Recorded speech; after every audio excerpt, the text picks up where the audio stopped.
ओम साईराम. किती वाट बघायची मी. मॅडम काम असतं जरा, बोला काय झालं. मला ना तुमच्याबरोबर राहायचंच नाहीये, कारण की तुम्ही दिलेलं एक पण प्रॉमिस तुम्ही पूर्ण केलं नाहीये. मला तुम्ही प्रॉमिस केलेलं की तुम्ही मला टाइम देणार, मॉलला घेऊन जाणार, शॉपिंग करणार आणि कधीच खोटं बोलणार नाही. बघा 3 वर्षापूर्वी जेव्हा आपण पहिल्यांदा या क्रेझी मोमोज कॅफेला भेटलेलो तेव्हाचे बिल माझ्याकडे अजून आहे. अच्छा असं म्हणताय का. मग तुम्ही पण प्रॉमिस केलं होतं की मी असताना तुम्ही कधीच मेल बेस्ट फ्रेंड ठेवणार नाही, पण त्या दिवशी तुम्ही त्याला ह्याच कॅफेमध्ये स्वतःच्या हाताने चिकन तंदुरी मोमोज भरवत होते.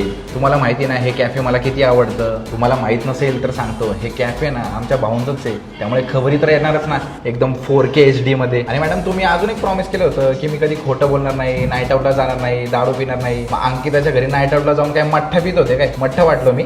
तुम्हाला कसं काय कळलं? मला कसं कळलं? तो अंकिताचा बारका भाऊ माहिती का, आपल्याच चौकात असतो ना, सगळ्या खबऱ्या सांगतो मला. प्रेमाने मी त्याला घुंगरू म्हणतो. आला ना सगळं छुमछुम करत सांगायला. मॅडम तुम्ही किती पण स्नॅपचॅट लोकेशन बंद केलं ना तरी प्रत्येक चौकात माझे पोर असतात मॅडम. Happy promise day.